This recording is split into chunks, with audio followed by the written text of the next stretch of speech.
Tuhan Yesus setia.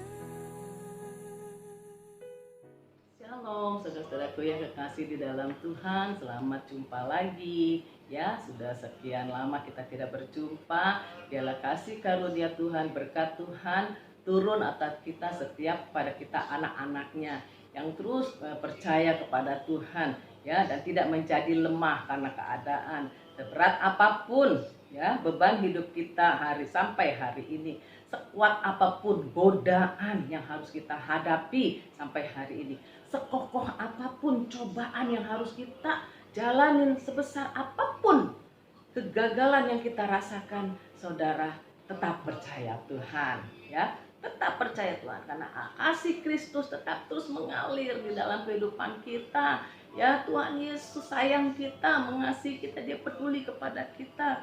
Mungkin kita juga pernah merasakan betapa nggak berartinya hidup ini, ya, jenuh, membosankan. Mungkin kita juga pernah merasakan seperti manusia yang nggak ada gunanya lagi hidup di dunia ini, karena sepertinya nggak bisa berbuat apa-apa untuk menolong keluarga kita, untuk menolong suami kita, istri kita, anak kita. Tapi yakin saudara, yakinlah Tuhan mengasihi saudara, ya, Tuhan sayang saudara, Dia tidak pernah tinggalkan saudara.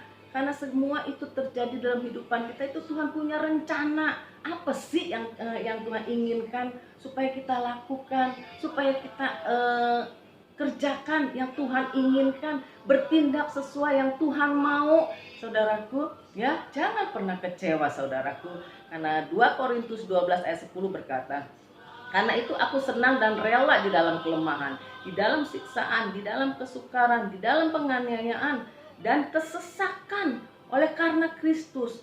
Sebab jika aku lemah maka aku kuat. Saudaraku dan sahabat-sahabatku, unik ya. Sangat menarik sekali pernyataan yang dari Rasul Paulus ini. Dia bisa dalam keadaan susah, dalam keadaan menderita seperti itu, dia masih bisa bilang, sebab jika aku lemah maka aku kuat. Saudara, ya, apa yang dimaksud dengan perkataan Rasul Paulus ini? Pernyataannya seperti itu Tuhan punya tujuan khusus, ya, supaya Paulus jangan sombong, supaya dia tidak meninggikan diri, tidak arogan, karena pernyataan-pernyataan Tuhan yang luar biasa yang Tuhan kasih kepada Paulus untuk Paulus sampaikan, ya, kepada orang-orang, ya. Karena itu dia ditaruh duri dalam dagingnya itu, yaitu seorang utusan iblis, kata 2 Korintus 12 ayat 7, ya, katakan seorang utusan iblis untuk menggocok Paulus supaya dia jangan meninggikan diri. Saudara, mungkin juga Tuhan lakukan itu pada kita, ya. Mungkin itu terjadi di dalam diri kita masing-masing, saudara. Tuhan taruh duri di dalam diri kita. Kenapa? Supaya kita jangan meninggikan diri, jangan sombong, nggak boleh arogan gitu loh. Apalagi sombong rohani, ya. Makanya Tuhan kasih kelemahan, kasih penyakit untuk datang dan mengocok kita supaya kita ini jangan ingat bahwa kita ini milik Tuhan, ya. Bahwa Tuhan itu lebih besar dari segala apapun juga. Nggak usah disombongin, ya. Karena itu apapun yang Tuhan berikan pada, ucapan syukur, ya, bukan dengan kesombongan, ucapin syukur, ya.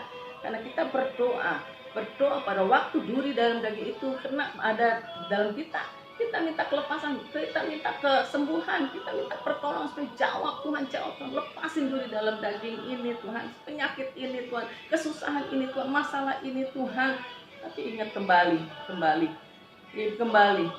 perkataan Rasul Paulus, cukuplah kasih karuniaku bagimu, sebab justru dalam kelemahanlah kuasaku menjadi sempurna. 2 Korintus 12 ayat 9. Ya, saudara, pada tahun 2015, saudara, saya itu mengalami, ya, ada sakit benjolan di sebelah kiri. Itu mulanya kecil seperti kacang hijau, tapi makin lama makin besar dengan berjalannya hari, minggu, bulan, bahkan tahun, sampai akhirnya payudara saya itu besar sekali ya, dan sakitnya bukan main. Ya, kalau dia lagi datang sakitnya sakit ngebet setengah mati gitu ya.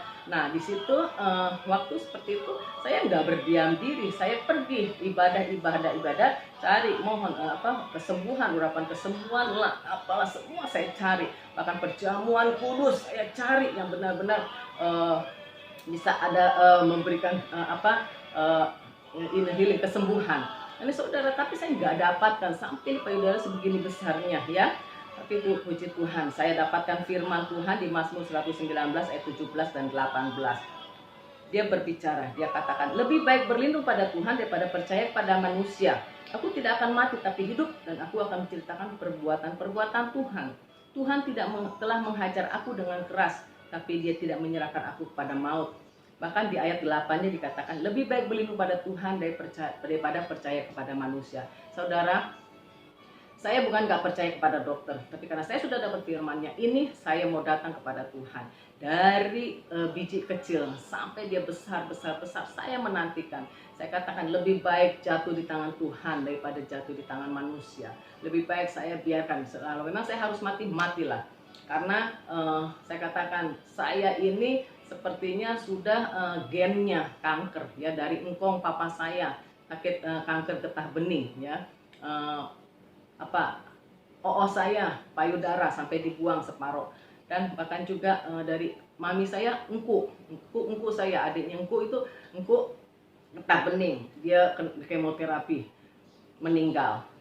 Terus bahkan juga anak saya si DM itu getah bening juga, itu mujizat Tuhan. Makanya itu panggilan Tuhan buat dia karena dapat kesembuhan, maka dia sekarang menjadi hamba Tuhan yang sekolah kuliah teologi untuk menjadi pelayan Tuhan. Saudara, ya, saya pikir saya memang udah gennya. Ya kalau memang saya harus mati, matilah. Kalau memang Tuhan mau sembuhkan, sembuhkanlah. Ya, karena saya sudah dapat firman-Nya. Terus di Yesaya juga, kemudian saya dapat lagi di Yesaya 26 ayat 3. Dikatakan, yang hatinya teguh kau jaga dengan damai sejahtera, sebab kepadamu lah ia percaya. Saudara, ya, dia Tuhan nyatain kuasanya kepada kita. Tuhan nyatakan kepada kita, ya, pada saya, Tuhan nyatain sekali. Sekalipun kesembuhan itu nggak datang, ya, Tuhan nggak kasih pada saya. Sampai akhirnya satu saat ya, saya tuh udah ngejalanin hampir 1,5 tahun, saudara. Tapi saya tetap melayanin, saya tetap pergi pelayanan, yang melayanin orang. Dan bahkan juga saya masih tetap menginjilan ke Jawa ya, keliling Jawa saat itu. Saudara, mujizat terjadi waktu kita pelayanan, tapi mujizat itu nggak terjadi pada diri kita sendiri, ya. Sempat kadang iman saya juga jatuh bangun, sempat kecewa, sempat bagaimana Tuhan Yesus ya, sempat takut karena waktu sakit seperti itu saya hanya masuk ke kamar kok sebelah ya, takut mengganggu suami saya hanya geduk bantal, saya teriak, Tuhan sakit sekali, kalau gue mati deh daripada seperti ini sakit, sampai kapan nggak tahu ya. Tuhan bilang katanya nggak mati, tapi mau beri kasih kesembuhan supaya saya akan dapat mujizat Tuhan. Tapi kok belum sampai berlalu sampai 1 tahun lebih, saudara. Itu sudah besar sebesar kelapa, uratnya pada biru seperti itu, tinggal meletus saja, ya. Tapi saya tetap terus. Yang hatinya teguh akan kau jagai dengan damai sejahtera, sebab kepadamu lah dia percaya. Ya Tuhan, aku percaya Tuhan. Aku percaya pasti ada mujizat, Sekalipun mungkin kalau harus aku mati karena kanker, biar matilah, supaya karena aku nggak mau dioperasi, datang 2, nggak mau pulang, nanti nggak mau karena hilang sebelah ya. Saya mau pulang 2, datang 2, mau pulang 2. Saya mau menyerah hanya di dalam tangan Tuhan. Saudara, itu kejadian seperti itu ya. Saya ambil kesempatan waktu itu habis pelayanan ke Wonogiri, saya ambil kesempatan untuk doa puasa 3 hari, doa puasa Esther bersama suami. Ya, saya pergi ke puncak di sana dan saya ikutin semua acara, nikmat sekali ya. Saya tidak rasakan sakit saat itu. Terus selama 3 hari. Pada hari terakhir waktu kita mau buka puasa Esther itu, kita adakan perjamuan kudus terlebih dahulu. Waktu perjamuan kudus itu diadakan, ya, waktu saya angkat cawan anggur itu, saya angkat ya, tiba-tiba Tuhan bicara, kedengaran sekali, audible di kuping saya. Dia katakan, kamu kan sakit. Dia bilang, hanya kamu kan sakit. Terus langsung, wah, sakitnya bukan main. ya, yang saya sudah rasa yang selama berapa hari nggak sakit, saya rasa aku sakit nih, bukan main, sampai saya bercucuran air mata. Saya kata, Tuhan sakit, Tuhan sakit sekali Tuhan Yesus. Oh Tuhan Yesus, saya bilang gitu ya, saya percaya Tuhan sudah sembuhkan, karena Engkau mati di kayu salib untuk menanggung semua dosa, sakit, penyakit saya, semua kutuk orang tua saya, semuanya sudah ditanggung. Tuhan bilang, katakan, Engkau bicara kepada aku sudah menyembuhkannya, sekarang bicaralah kepada iblis. Ya, karena saya diingetin itu tentang Ayub, bahwa iblis itu diizinkan untuk mengecoh kita. Nah, waktu itu saya diajak bicara, saya katakan, hai iblis, dengar ya, saya ini milik Yesus, tubuh ini tubuh Kristus, bait Allah yang kudus, sudah ditanggung Yesus di atas kayu salib 2000 tahun yang lalu. Semua sakit kankerku yang turunkan orang tuaku, nenek moyangku sudah selesai, sudah disembuhkan oleh bilur-bilurnya, aku sudah sembuh. Sekarang ini juga aku katakan, semua cengkraman iblis yang membuat aku jadi sakit seperti ini, bahkan juga mungkin ada di dalam tubuhku, anak sebar kanker, semuanya saat ini juga dalam nama Yesus aku cabut sampai ke akar-akar, buang ke tubir laut dan jangan kembali lagi. Karena firman Tuhan katakan, apa yang tidak ditanam oleh Bapa di sorga akan dicabut sampai ke akar-akarnya. Dan aku katakan, sekarang ini sudah sembuh, sudah selesai dalam nama Yesus, ya. Dan saya katakan, saya langsung ada lagi pikiran yang jahat, pikiran yang menakutkan. Nanti kalau dia pecah, dia rusak, dia apa gitu kan. Saya bilang, enggak, saya akan diberikan payudara yang baru. Saya akan diberikan payudara yang baru oleh Tuhan Yesus Kristus. Sempurna, aku bilang begitu. Dan saudara, saat itu diberikan ilham dari Roh Kudus ya. Saya ambil itu, saya tetesin anggur bekas minuman itu, minuman percobaan kudus itu, saya taruh kiri kanan, saya masuk, katakan dalam nama Yesus, payudara yang baru Tuhan berikan pada saya. Dan sekarang ini semua sel-sel kanker stop, berhenti dari aku dan keturunanku, semua keluarga besarku, nggak ada lagi yang sakit kanker, selesai dalam nama Yesus. Aku perkatakan itu kan, dan aku sudah terima kesembuhan itu. Saudara, itu hari Rabu ya, Rabu. Kamis masih tetap besar saudara. Rabu, Kamis, Jumat pagi, pas saya masuk kamar mandi pagi-pagi itu, saya buka baju, dua-duanya sudah sempurna, dua-duanya sudah sama besar. Yang besar itu nggak tahu pergi kemana saudara. Tuhan sembuhkan secara sempurna saudara, sesuai dengan waktunya Tuhan, dan sesuai dengan imannya kita, sesuai dengan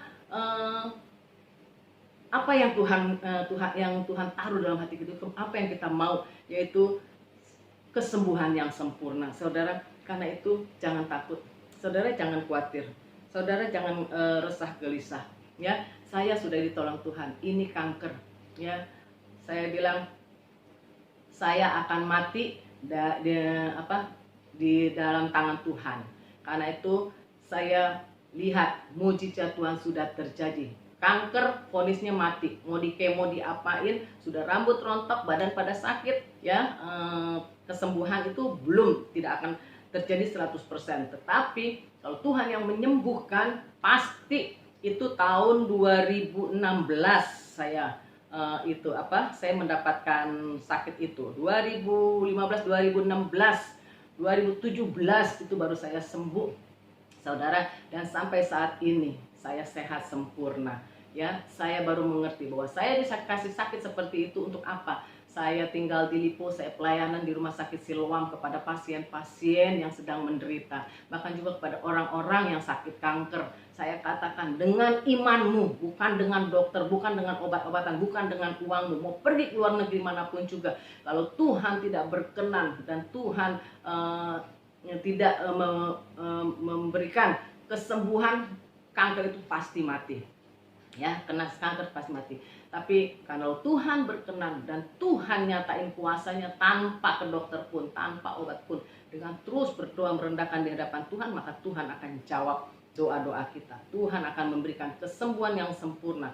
Tuhan yang akan menolong kita, memberikan kelepasan-kelepasan. Karena itu saudaraku, bukan saya ajar saudara untuk anti dokter, anti obat-obatan, anti herbal. Semuanya itu hanya jalan, tetapi jalan yang benar adalah hanya percaya kepada Tuhan. Kita harus sadar betapa pentingnya ya, pentingnya kita dekat sama Tuhan. Kalau Tuhan taruh sesuatu kepada kita, mengajar kita supaya tidak memegahkan diri ya. Mungkin kita arogan, mungkin saya sombong, mungkin saya tinggi hati, tapi Tuhan taruh melalui sakit penyakit itu saya terus mengandalkan Tuhan, tetap terus percaya pada Tuhan. Karena itu saudara, relakan hatimu.